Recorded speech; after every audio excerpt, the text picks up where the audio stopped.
You ready for story time? When we listen to stories at my house, we get a blanket, we get a teddy, we get all cozy on the sofa or in my big girl Grace's reading corner. So why don't you pause this video and do the same? Get yourself comfy, ready for story time. Today we are reading The Three Billy Goats Stuff. Now I bet you thought I was going to say gruff, but this story's a little bit different to the one we've been reading. Let's find out why. Troll sat under the climbing frame, waiting. A little rabbit wandered by, so Troll jumped out and roared. I'm big and I'm tough, I don't want to get rough, so reach in your pockets and give me your stuff. The little rabbit shivered and shook.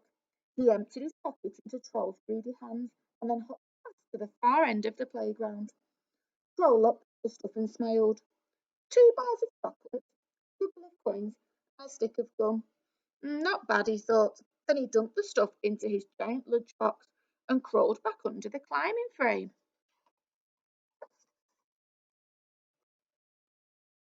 He'd been doing this all year, since his parents moved into the traditional academy for small fairy animals and old mythical creature. And because he was by far the biggest student in school, no one had dared tell on him. The other pupils tried to stay as far away as possible, but Troll just moved from one piece of playground equipment to another, patched them out. And then there were always the new students.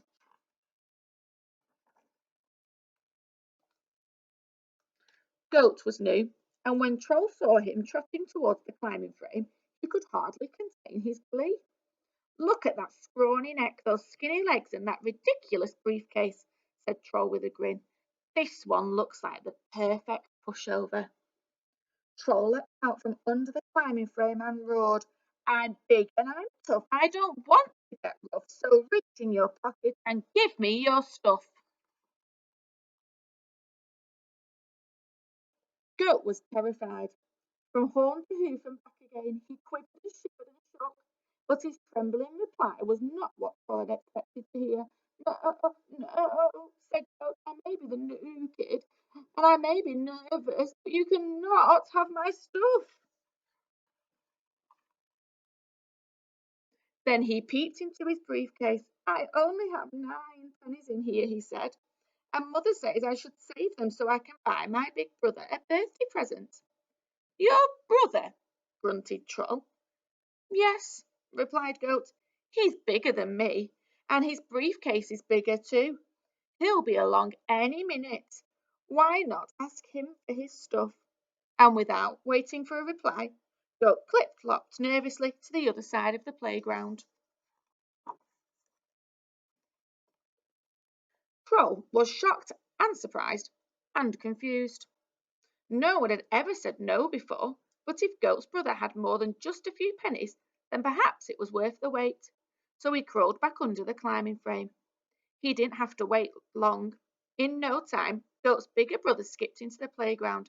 He looked just the same scrawny neck, same skinny legs, but his briefcase was indeed bigger.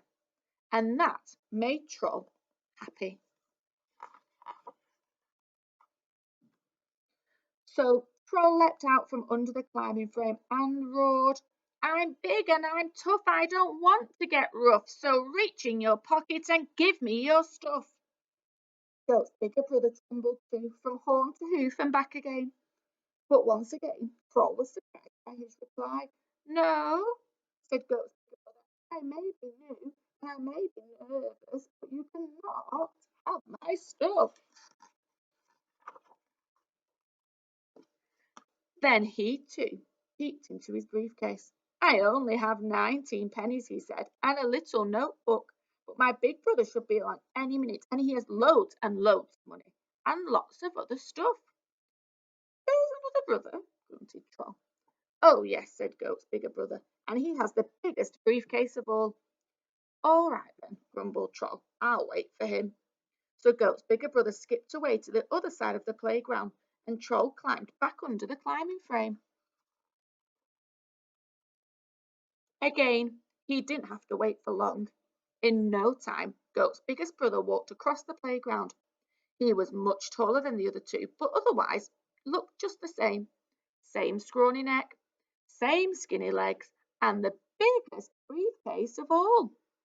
Troll leapt out from under the climbing frame and roared, "I'm big and I'm tough. I don't want to get rough. So reach in your pocket and give me your stuff."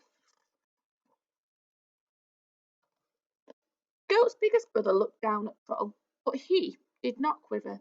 He did not shiver. He did not even shake. His horns and his hooves stayed perfectly still, and when he gave his reply, there was not even a hint of nervousness. He said calmly, "No, I don't think so." "And why not?" roared Troll. "Because all you've got in your stupid briefcase are 9 pennies and notebooks and neckties and noodles, and I'm supposed to wait until your bigger brother comes along." "No," said Goat's biggest brother even more calmly, "because I'm the new head teacher here, and we have some talking to do." Then he marched Troll to the school office. At once a cheer rose from the playground, and later that day Troll was forced to open his giant lunchbox and return everybody's stuff. Troll's parents were so embarrassed they decided to move away. They wanted to make it harder for their son and found him a new school, Mrs. Ragweed's Academy for Giants, Ogres, and other troll-sized creatures.